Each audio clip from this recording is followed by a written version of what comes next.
Christine crouched over the toilet seat, her breaths coming in shallow, nervous gasps. With a steady hand, she dipped the pregnancy test stick into her stream of urine, keeping her eyes locked on it for a few seconds. After what felt like an eternity but was only a few seconds, she withdrew the stick and placed it on the edge of the toilet seat with trembling hands. Unable to watch, she started to pace the spacious bathroom while wringing her fingers and anxiously tugging her hair. A part of her was trying hard not to put her hopes up, while another part, the desperate part, kept thinking that this might be it. After 4 years of trying for a baby, this might be it.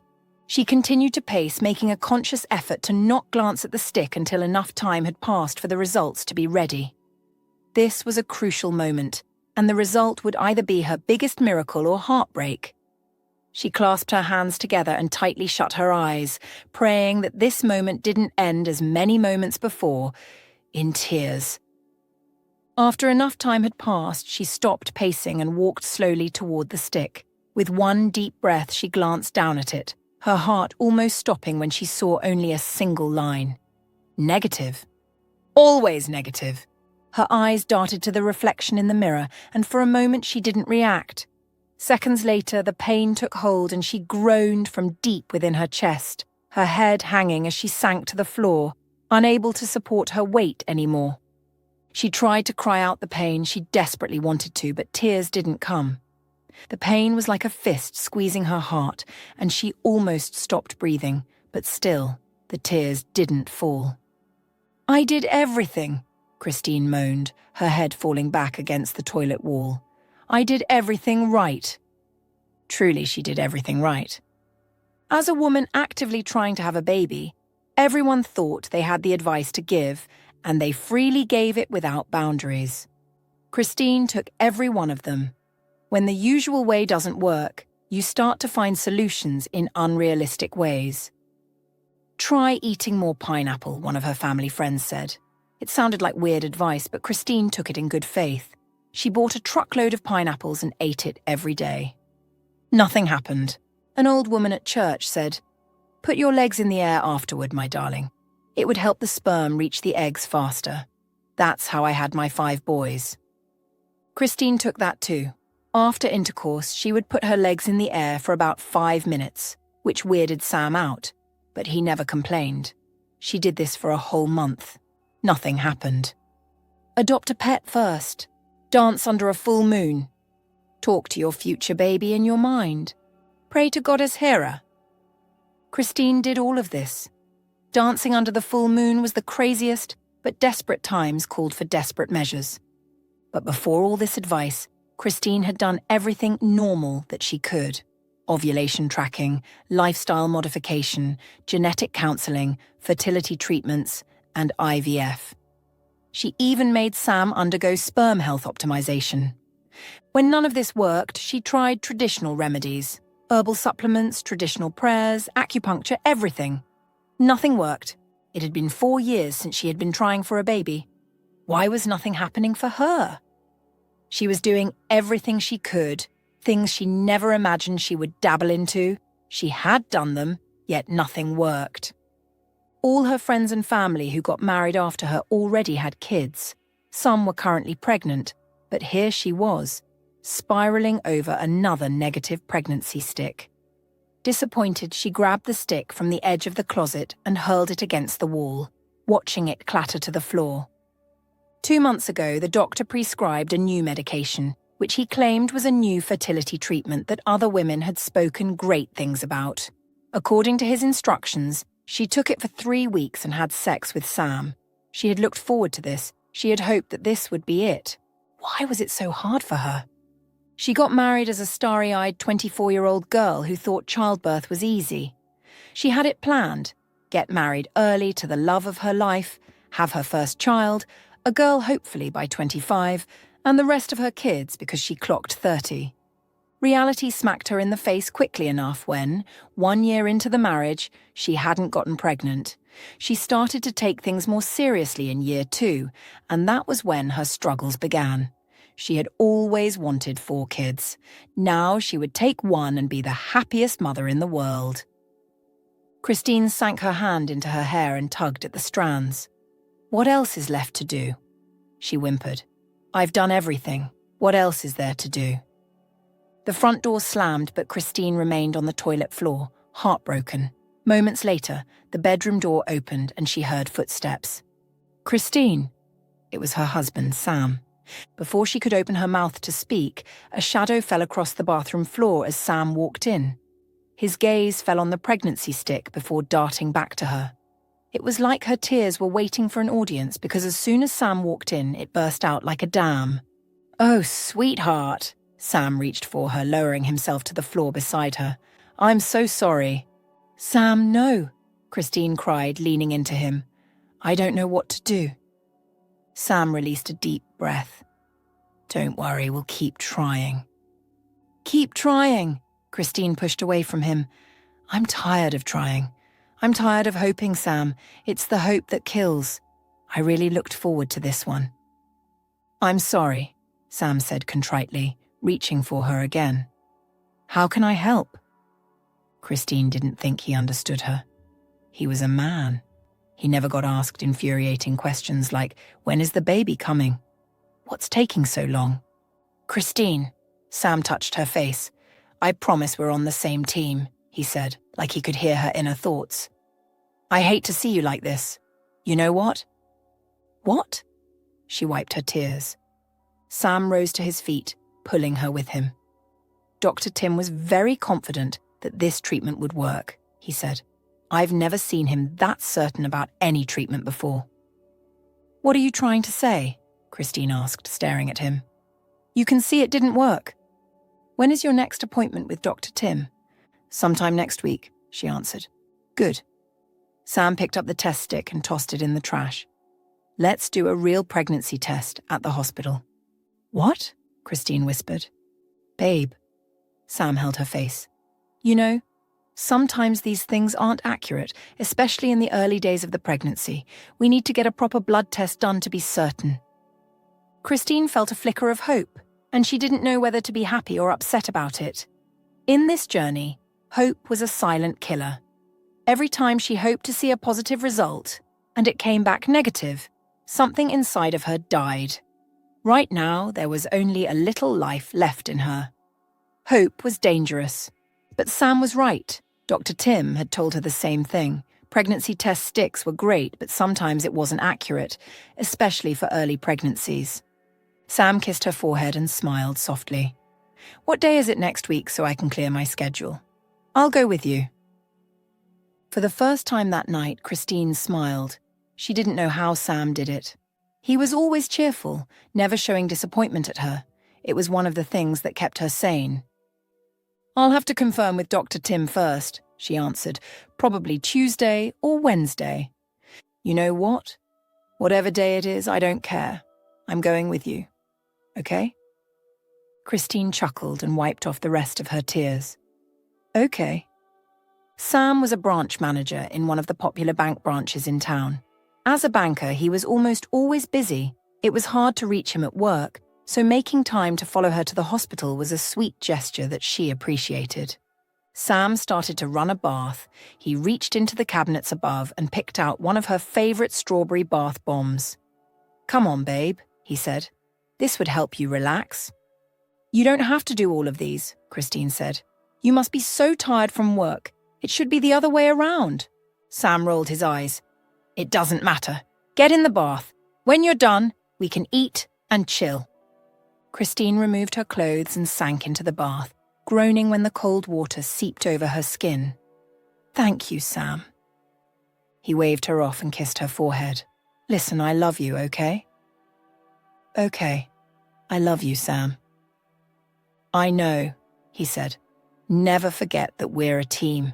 We're fighting this together, not fighting each other." "Got it?" "Got it," she laughed. "Good." He nodded and left the bathroom.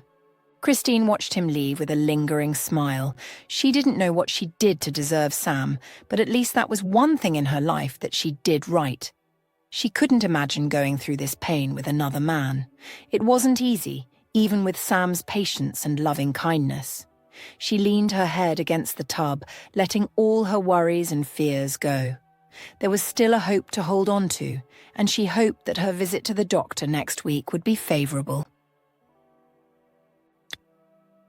On Tuesday of the following week, Christine prepared to see Dr. Tim. As it always did whenever she was going to the hospital, her heart started to beat wildly. She didn't know what today would bring, but she could only hope and pray that it was different. After the pregnancy test, Stock showed a negative result. She held on to a small hope that the blood test would say something different.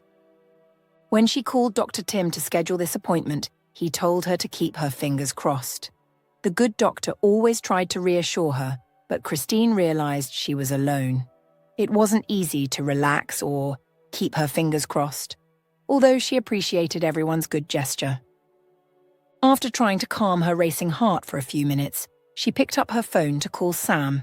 She had told him a few days ago that the appointment was for 2 p.m. today, and it was already 1:30. Was he meeting her at home, or should she pick him up at the office? She called him twice, and when he didn't answer, Christine decided to drop by his office and pick him up. He had probably forgotten about the appointment due to work. One would think as a branch manager, Sam had flexible working hours, but it wasn't so. He left home as early as 7 a.m. every morning and didn't return until 6 p.m. He always travelled for work and never had time to take vacations or breaks. He was working so hard for their family, and Christine wished she could, at least, give him one child to care for. They both had so much love they needed a baby to channel this into. As she drove towards Sam's office, she forced back tears. This wasn't the time to cry, especially since she would meet Sam's staff and subordinates very soon. She needed to look her best.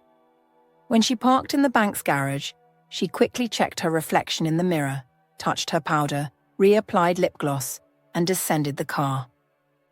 The receptionist, a friendly lady called Simone, smiled when Christine walked in. "Good afternoon, Mrs. Bailey," she greeted. "Long time no see. You look good." "Thank you, Simone, and so do you," Christine smiled. "I'm here to see Sam. Is he in? We have an appointment, and he's not been taking his calls." "Oh, please hold on." Simone picked up the phone, hit a few buttons, and put the phone to her ears. After a few seconds, she shook his head. "He isn't taking the call, but you can go right up," she said.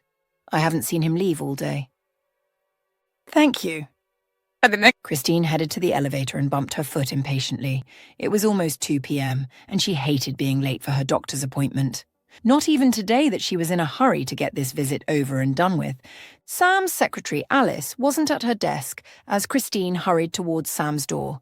It was a shame because she liked Alice a lot. "Sam?" Christine pushed the door and walked into the office. "Sam, are you— Oh my God!" Her hand flew to her mouth as shock and disappointment spiraled through her. Her husband was stark naked, and so was Alice, her thin red hair wild and frizzy, which was evidence of what she just witnessed. They froze when they saw her, a look of pure shock crossing their faces. Alice scrambled off the desk and Sam yanked up his pants. "It's not what you think, Christine." Christine was a fan of rom-coms and romantic melodramas, so she had watched so many with cliché lines like, "It's not what you think, please let me explain," and "It was just this one time." She always laughed at this cliché. She never knew it would one day be her turn. As she watched them scramble into their clothes, she felt her heart shatter. She didn't know she was crying until she felt the wetness on her cheeks. "Christine," Sam walked towards her. "Please let me explain." She turned mindlessly and hurried out of the office. Running back outside, she hit weird looks from staff and patrons, further embarrassing her. It was ironic how she had taken careful care of her appearance on her way in, but now she didn't care that her eyes were probably smudged with mascara and eyeshadow. "Mrs. Bailey," she heard Simone call as she ran out of the bank. "Is everything all right?" Was everything all right? Christine almost laughed as she slipped behind the wheels and zoomed out of the bank. If Simone had asked that question on her way in, Christine would have said she was 10%, and that 10% was her marriage, the only good thing in her life.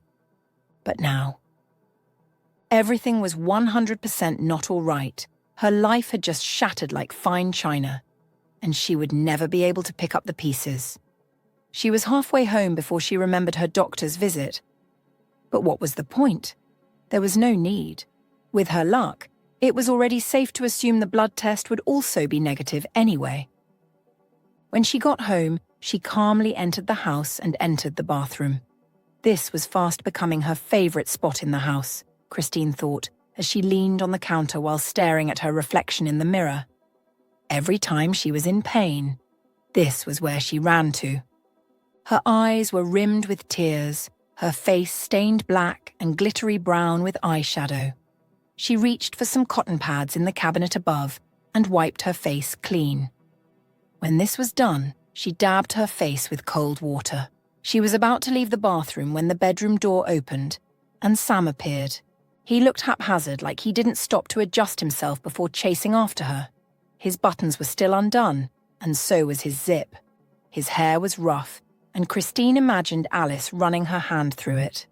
As they stared at each other across the room, Christine's heart bled. Sam and Alice had looked so comfortable together. It wasn't the first time they were having sex with each other. Was that why he was always busy? Was that why he was never home? Whenever he went on business travels, he always went with Alice. Was this what they did there? She was so in love with Sam and had always thought he loved her the same way. She met him 6 years ago at an entertainment event, and they kicked it off. They both used to be super fun and outgoing, but that L changed in the marriage.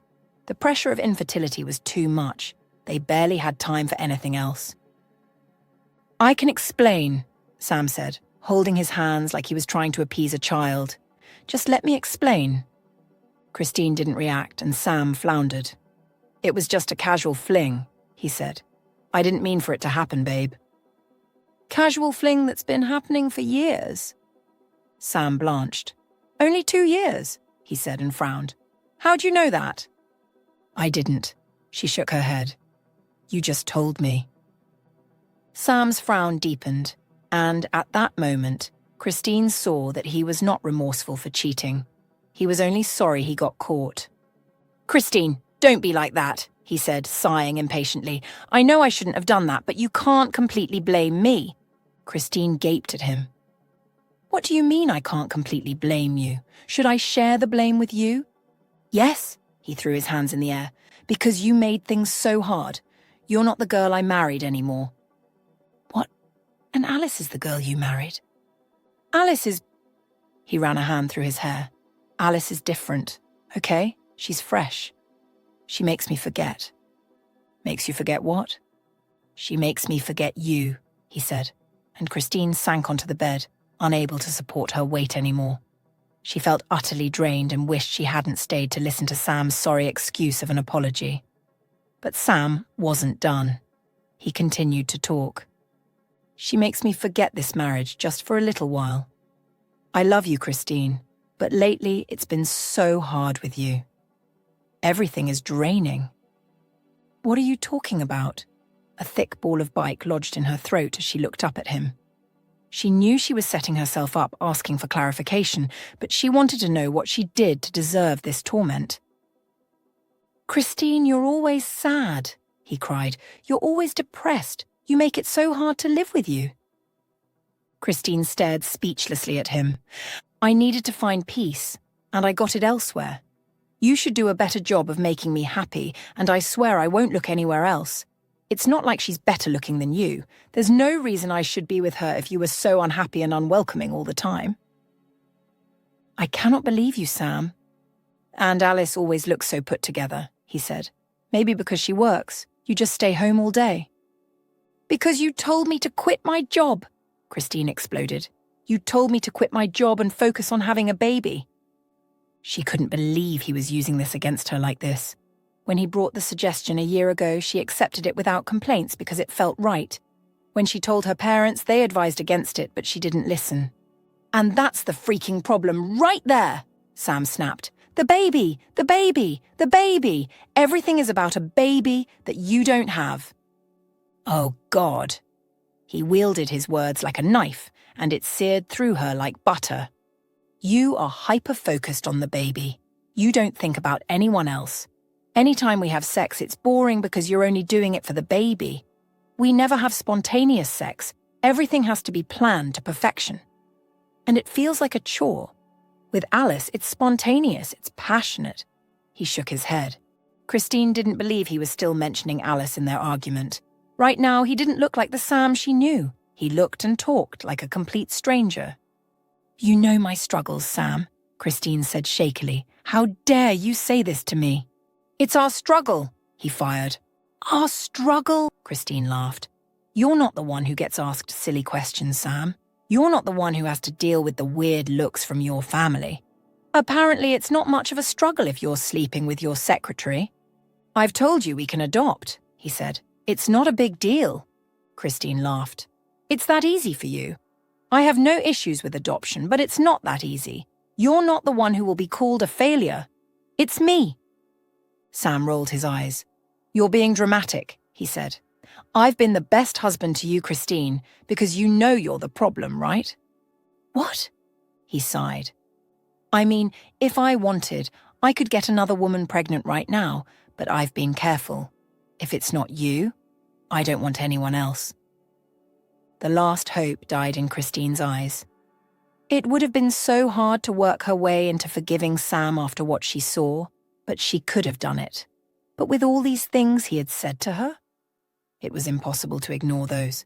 The words hurt even more than the image of Alice and his stuck in her head.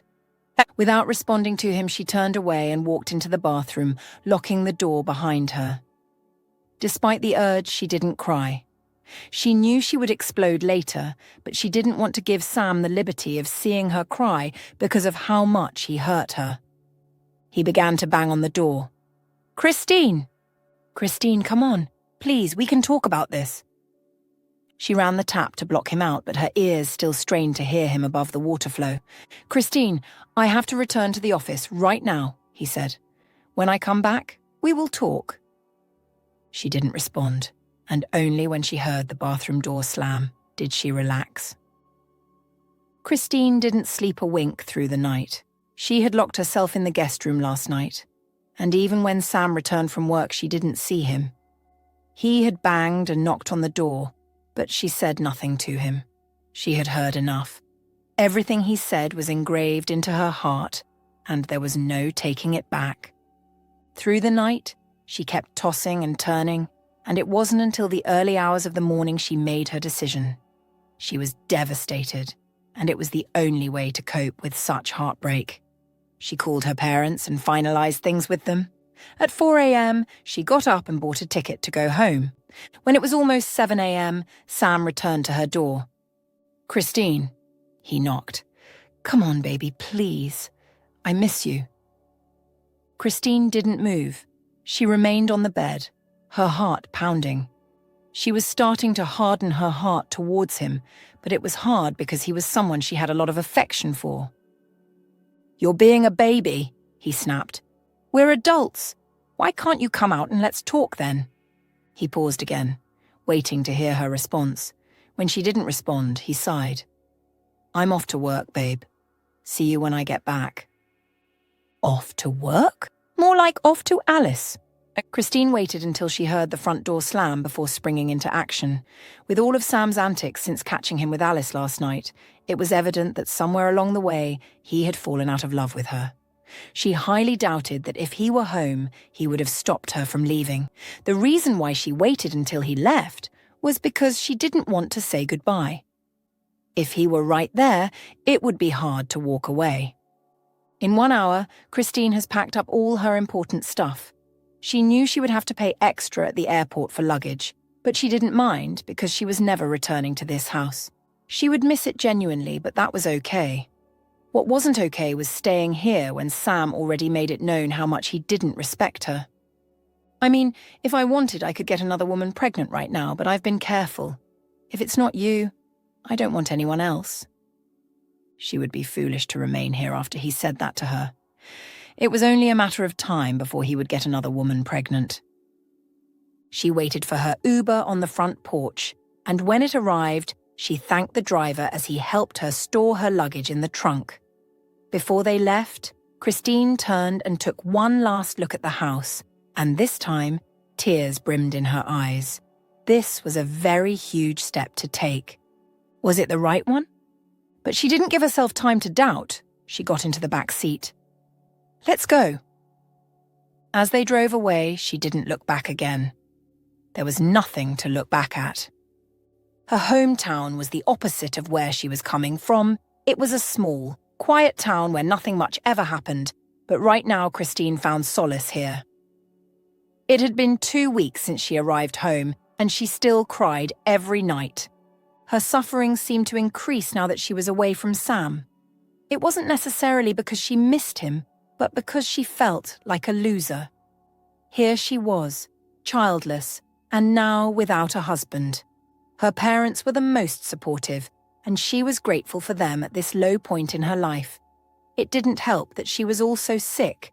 She had been vomiting every morning for 3 days now. She planned to visit the clinic later today. Sam had called a few times since she left, but she never picked it up. He had also stopped calling, and she wasn't surprised that he didn't put up much of a fight. His attitude during their disagreement was enough proof that he no longer loved her. She felt the urge to throw up again and scrambled out of bed into the bathroom, heaving into the toilet until there was nothing left in her stomach. Exhausted, she flushed the closet and washed her mouth before walking outside to see her mother in the room. "You're still throwing up," Mom said, staring speculatively. "Won't you go see the doctor?" Christine nodded tiredly and fell on the bed. "I'm so hungry." "That's why I'm here," Mom said. "I made breakfast." "I want ice cream," Christine groaned. "But you don't like ice cream." "Right." Christine sat up, squinting at her mom. "Not only do I want ice cream right now, I want it with hot sauce." Mom made gagging sounds and Christine laughed. "I don't know why I'm suddenly craving that combination. It's kinda nasty." "I'll make an appointment with Dr. Matthew so when you get to the hospital, you get priority treatment." Mom walked towards the door. "And forget about ice cream. Come out and eat real food. You would need it." Christine's mom finally convinced her to go to the clinic later that afternoon. But it was easy because Mom had already called ahead of time, and Christine was quickly ushered into the office of Dr. Matthew. "Good afternoon, Dr. Matthew," she greeted. "Thank you for taking the time to see me." "Welcome, Miss Christine," Dr. Matthew laughed. "How can I help you today? Your mom said you have some complaints." "For a few days now, I've been feeling a little nauseous and vomiting. There's also constant headaches and dizziness." "Okay." The doctor nodded. "We have to take a blood test," he said. "A pregnancy test as well." Christine almost laughed when he said he had to take a pregnancy test.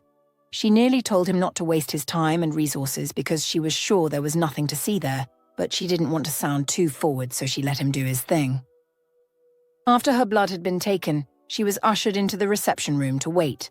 As she waited for her test results, her phone beeped, and it was a text from Sam. At first, she wanted to delete it and never open it, but curiosity got the best of her, and she clicked on the icon. The text opened. "The divorce papers should be in your mail by now. I still love you, and if you don't want us to separate, come back home. You have 20 days to respond, according to the court." Christine read this message repeatedly, and each time, it felt like a blow to her chest. She didn't know what she was expecting, and she had considered divorcing him herself, but to see that he was threatening her? That was shocking. She was never returning to him, and 20 days was too much time to send him a response. She would do it as soon as she got home. "Miss Christine?" She looked up to see a nurse standing a few feet away. "Dr. Matthew will see you now." "Thank you." Christine headed to the doctor's office. He gestured to the chair across the desk and smiled at her. "Your test results are here." "Am I sick?" she asked, because considering her poor luck these days, she wouldn't be surprised if she was diagnosed with a terminal illness. "Everything came back negative, except one." He held up the brown folder. "Oh, God." Her hand flew to her chest. "Please don't tell me I have an STI." Seeing as she had been having unprotected sex with a man who couldn't control his sexual desire, that wouldn't be shocking. Who knew where he'd been?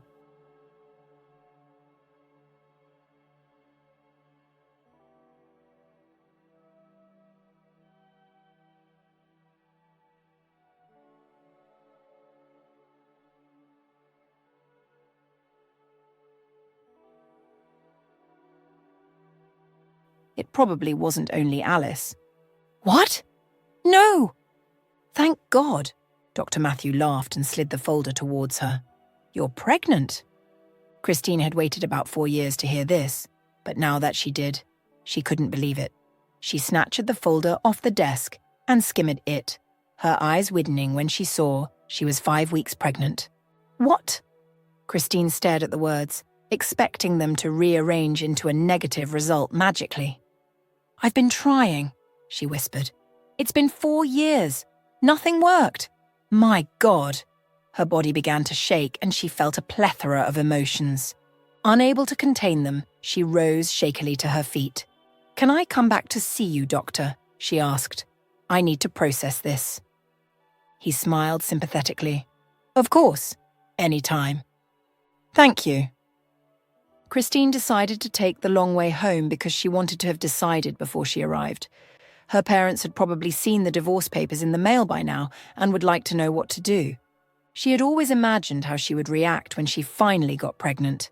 In all her imaginations, this particular reaction wasn't part of it. She had thought she would scream, dance, or jump for joy. She never thought she would take a long walk, dry-eyed, her mind unsettled. Imagine she hadn't caught Sam cheating. Imagine she had gone to his office that day and he was working like he was supposed to. Then he would follow her to the doctor, and her pregnancy would be confirmed. Their joy would be restored, and they could live happily ever after. But that wasn't the case. She had seen him, and now divorce papers were waiting for her at home. She was so mad at him that she couldn't take out this baby. But the thought of doing that was like a knife stab to her broken heart, and she knew she could never go through with it. She waited so long for this child. It didn't matter whether Sam was in her life or not, she would care for the baby. Although she hurt for what could have been, she didn't want him back, nor did she want him anywhere near her and the kids. Chris! Christine froze on the sidewalk. She hated the nickname, Chris, and only one person called her that to annoy her. He had been calling her that since she was 10 and he was 12. His name was Stan, her childhood friend. She whirled in the direction of the voice, her eyes widening to see Stan standing, a soft smile on his face. He looked different in the best way possible. His hair was cropped short, highlighting his face and aristocratic jawline. She had always secretly admired his stirring jawline, even though she teased him for it. He looked very handsome and more mature than ever. Her heart skipped. Chris, he said, taking a step forward. It's been 6 years, he said. Yes. Come here. He opened his arms and Christine ran to him, laughing. They embraced each other, laughing and talking over one another. I've missed you, Stan, Christine said genuinely. It was the first time she had laughed in days. Thank goodness you've grown into your jaw. Stan threw his head back and laughed hard. Then he grabbed her shoulders and held her at arm's length. First of all, Christine, you look beautiful, as always. He had always told Christine she was beautiful, but it still made her toes curl. Thank you. Now tell me what's wrong. What? Her eyes widened. Stan had always been able to read her like a book, but it's been 6 years and there was no way she was still an open book to him. Nothing is wrong. I was just taking a stroll. Thankfully, the result folder in her hands didn't have the hospital stamp. Come on. He rolled his eyes. I know you very well and you look exhausted. Not I've been strolling in the sun exhausted, but deeply exhausted. Christine pulled away from him, bile forming in her throat. It had been 6 years since she last saw Stan. He looked like he was doing very well for himself. How could she tell him everything wrong with her life when she was supposed to be doing great? I've got to go, she said hurriedly, turning away. Christine? Stan pulled her close. It's okay. We can... It's not okay, she cried, tears falling down her face. It's not okay, Stan. Swiftly, Stan pulled her into his arms and led her towards the back of the complex. She didn't realize they'd been standing in front of a shopping complex. There was a private area at the back, and Stan led her inside, shutting the door behind him. Talk to me. Christine didn't talk to strangers or old friends about her struggles. but there was a softness in Stan's eyes that was new to her. She told him everything, including Sam's infidelity and the pregnancy news. When she finished, he nodded and held her close.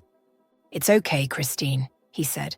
"Don't punish yourself for another person's sins. You did nothing wrong. He should have been there for you.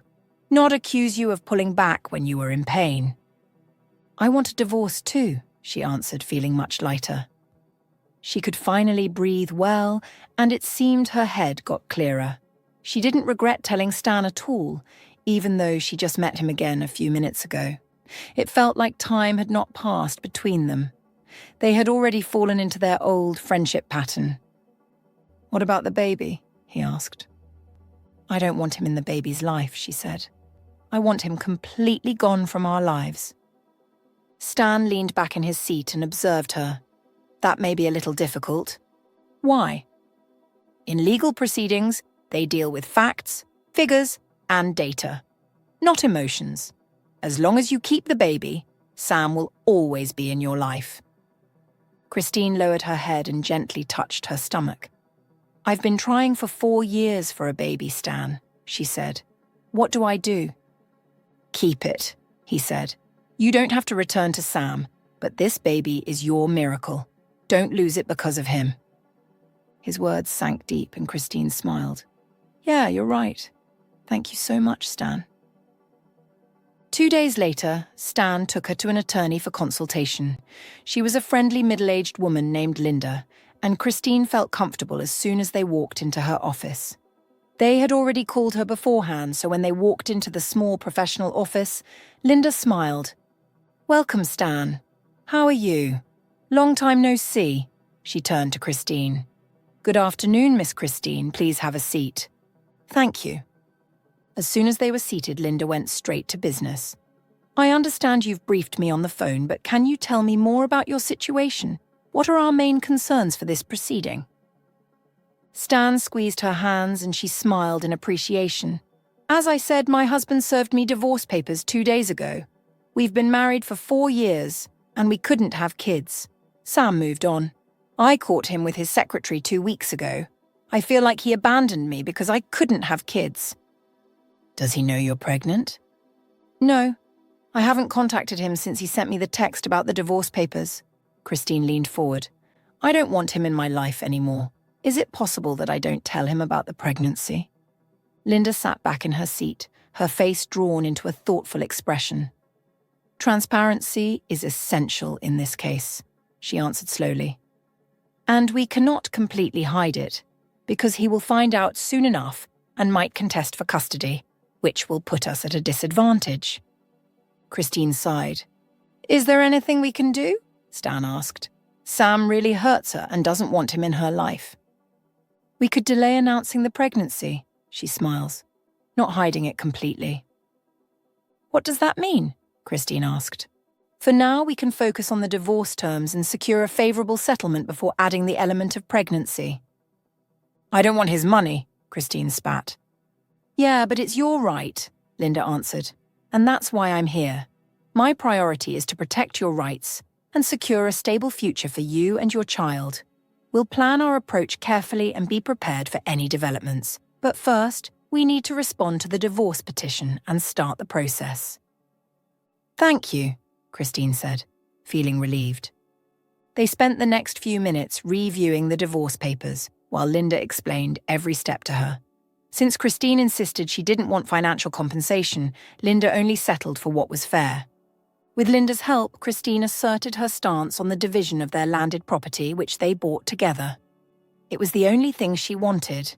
She reminded Linda that she wanted the divorce settled efficiently and without delay. "I'll cover preliminary negotiations with Sam's attorney from here on," Linda said.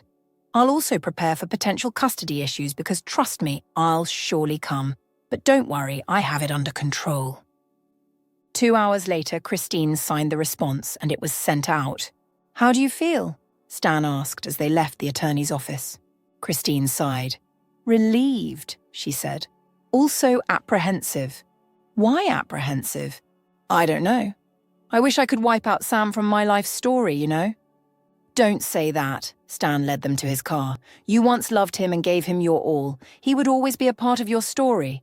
But if you continue to look back, you will not move on. When did you start sounding so smart? Christine teased, touched by his words. Stan laughed. I've literally always sounded like this. Sounds like you're just starting to see me. Christine met his soft gaze and wondered why he always looked at her with such adoration. She came with a lot of baggage, and he had never once made her feel like trouble. I'm so hungry, she said awkwardly. Let's go get something to eat. Stan smiled. I know a place. They went to a cute little cafe in town. This is a new place? Christine asked as they walked in. Yup. I come here at least 4 times every week. They're that good. Christine playfully rolled her eyes. Let's see. Do you still love scones? Stan asked as they sat down at a window booth. She gasped. You still remember my love for scones? Stan scoffed. I remember everything about you, he said. How could I forget? Their gazes met again, and Christine's breath ceased in her throat. Thankfully, the waitress came and Stan looked away to talk to her. It was true that time flew when you were having fun because Christine didn't notice how much time had passed until she could barely see 2 feet in front of her. Stan escorted her back home and she waved him goodbye at the door with a shy smile. Her parents were in the living room when she entered, and she tried to sneak back into the house without alerting them, but her mother caught her right when she neared the hallway. Darling, you're back, Mum said. Have you been hanging out with Stan all day? We were at the attorney's, Christine answered. All day? Dad quirked his brows. Christine rolled her eyes. I'll be down in a few minutes, she said, hurrying down the hall. Let me take a quick shower. Before they could argue, Christine disappeared into her room. Her phone beeped, and she thought it was Stan because she'd told him to let her know when he got home. It was a message from Sam. Please pick up my calls. I want to talk to you about the petition. The phone started ringing as soon as his message came in, and for a moment she considered taking the call but decided against it. There was nothing to discuss. Linda had assured her that subsequent conversations would be had by her and Sam's attorney. She let the call go unanswered. By the time she showered and changed into nightwear, he had called 10 times. A text came in from Stan. I'm home. Thanks for a wonderful day. She should be thanking him. He had taken her to Linda, who seemed very efficient. Then he took her to that beautiful eatery where they served the best scones she had ever eaten. From there they went to the park where they talked and caught up with everything in each other's lives. She sent a response to Stan. I should be thanking you. I had an amazing time as well. She had just hit send when a text from Sam entered. Christine groaned because Sam was ruining the vibe. She clicked on his text and gasped at how malicious it was. I'm going to make sure you get nothing, not even the house. I wanted to take you back, but now I don't want that anymore. Good luck trying to live without me. I'm simply going to move on. And, oh, I can finally have kids. Christine stared at the message for minutes, wondering how she didn't see the signs of Sam's hatred. It was right there. Thankfully, Stan sent her another text. Can I call you? Christine responded with a yes, and Stan's call came in seconds later. It didn't take long for her to forget all about Sam and his threats. 3 months after sending her petition response and agreeing to the divorce, Linda was finally able to secure a date for mediation. Despite explaining her urgency to get the divorce done, Sam had refused to budge. He was delaying the entire procedure, and although he always had good excuses, Christine was sure he was doing it deliberately. She was already 4 months pregnant and didn't have a noticeable bump, but Christine chose to wear a flowy dress just in case. They weren't ready to reveal her pregnancy just yet. On the day of the mediation, Stan offered to drive her to the location, and no matter how much she tried to convince him not to bother, he refused. Christine wished he wouldn't stress himself because, according to Linda, he wouldn't be allowed into the room during the mediation session, but he said he didn't mind and would wait in the car.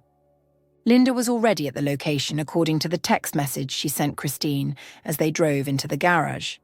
Christine texted back to let her know she also just arrived. She turned to Stan as he turned off the engine.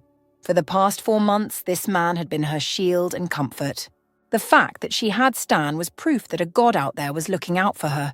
Stan made it all better, and she didn't know what she would have done without him. "I don't know how long I'd be in there," she said. "I'm not sure how comfortable I'll be, knowing you're out here just sitting in the car." Stan laughed. "I'll find a cafe to sit in then. Will that make you comfortable?" She nodded. "I think we drove past one on our way here." "I'm aware." Stan pulled her close. This was another thing she loved about him. He was always generous with his hugs, and being in his arms like this made her feel safe. She relaxed into his embrace, wishing she could stay here all day. "Don't be nervous, okay?" He kissed her forehead. "Be strong. You know what you want. Go for it." "Thank you, Stan. Honestly." "You're welcome," he said. "Now go smash it." Seeing Sam again after 4 months did nothing for her. Her heart did not quicken. Her stomach did not fall. No butterflies. Just anything. After being with him for almost 4 years, Christine expected her life to be shattered when she left him, and that nearly happened until Stan stepped in. He saved her, and she could genuinely say she was over Sam. Sam almost stared a hole through her as she walked in, and she greeted him with a smile before greeting his attorney. There was also a new face, which Linda introduced as the mediator. "Good morning, everyone," the mediator started when they settled. "My role is to facilitate a discussion to help you reach a favourable agreement. Everything we discuss here is confidential, so please feel free to discuss openly." "Thank you," Christine said. "I don't want this to last longer than it needs to be. I need this divorce settled like yesterday, but Sam seemed to be delaying this for some reason. My priority is to retain the house. If Sam doesn't want that, he can buy me out." "If I may interject," Tom, Sam's attorney, said, "Sam is feeling very pressured to make a decision quickly. This is a financial decision, and we must ensure all implications are understood.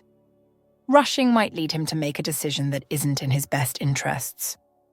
"I don't see what you mean," Linda said. "It's straightforward business. They both bought the house with equal pay.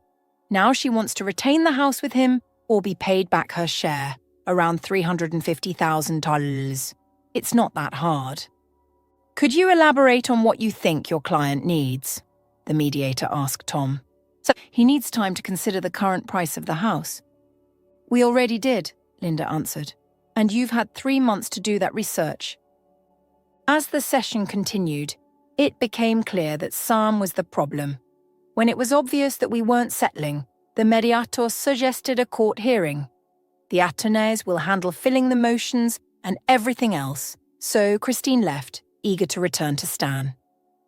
His car was in the garage, and she wondered if he went to the cafe or sat in the car all through. It had been a few hours. She was almost in his car when she heard Sam's familiar voice behind her. "Christine, wait!" With a tired sigh, she turned to him. "Can I help you?" "Christine, come on." He ran a hand through his hair. "How can you move on so fast?" She rolled her eyes. "Is that all? I really have to go." He cursed under his breath. "Are you sure you want to do this?" he asked. "Think carefully about this. We can still settle everything amicably." "Christine, are you ready to leave?" She jumped at the sound of Stan's voice and turned to see him leaning against the vehicle. Sam narrowed his eyes at Stan before turning to her. "Who is that?" "Mind the business that pays you, Sam," Christine answered and walked away. As they drove out of the garage, Sam remained in the same spot, gaping at them. "I take it that's Sam?" Stan asked. "Yeah." "How did it go?" "Sam is delaying everything," she groaned. "He's so annoying. He wants me to rethink like I've not had months to think about it. I want him out of my life." Stan smiled. "So what's the next thing?" "A court hearing. Linda will fill me in with all the details." Christine didn't want to return home yet, so Stan drove them to a park. It was late afternoon, so no one was around, just the two of them sitting side by side. "I know you're probably regretting why you got involved with me," Christine said. "What?" Stan frowned. "No, I'm happy to be doing this with you, Christine." At that moment, as they gazed into each other's eyes, Christine got carried away and attempted something she had always wanted to do. She leaned in for a kiss. Her lips had almost touched his when he gently held her shoulders and turned away. The rejection stung and brought her crashing back to reality with a thud. "I'm so sorry." She rushed to her feet. "So sorry, Stan. It won't happen again." "Hey, hey." Stan grabbed her arm and gently pulled her onto his lap. She sat rigidly, deeply embarrassed.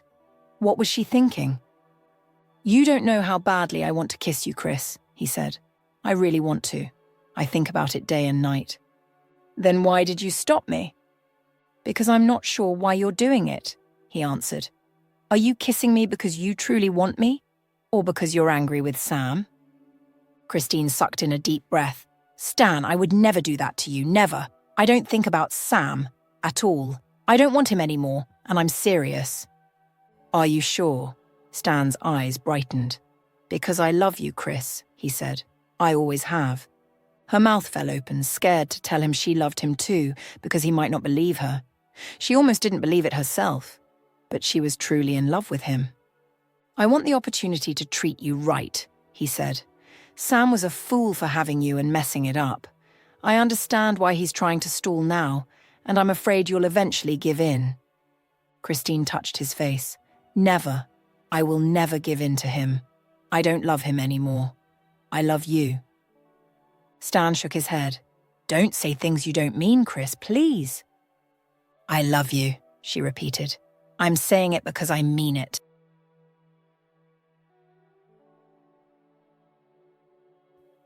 They stared at each other again for one long moment before wrapping steady arms around each other. Christine's heart felt light, and she knew that for the first time in years, she was finally happy. The court hearing was in a month, and it came by quickly. This time, Stan was allowed in the courtroom because it was a public one. Christine was so happy for him to be there because she and Linda would finally announce her pregnancy in the hearing. Linda intended to use it to push for a higher settlement. She would also cite emotional distress and fight for limitations on Sam's right to be involved in the kid's life. Christine kept her fingers crossed, hoping things went according to plan. If she never saw Sam again, it would be too soon. She was truly in love with Stan and wanted to spend her life with him without interference from Sam. The judge came in, and the hearing started. "Court is now in session," the judge said. "We are here to address the outstanding issues between Sam and Christine. I understand that mediation did not solve these issues. Please, counsellors, proceed with your presentation." Tom stepped forward. "Thank you, Your Honour. Christine seeks to retain the house or be offered a buyout. As my client can't share the house with her, we have agreed to pay her $350,000 as requested." It looked like someone had finally talked some sense into Sam. The judge nodded at Tom and turned to Linda.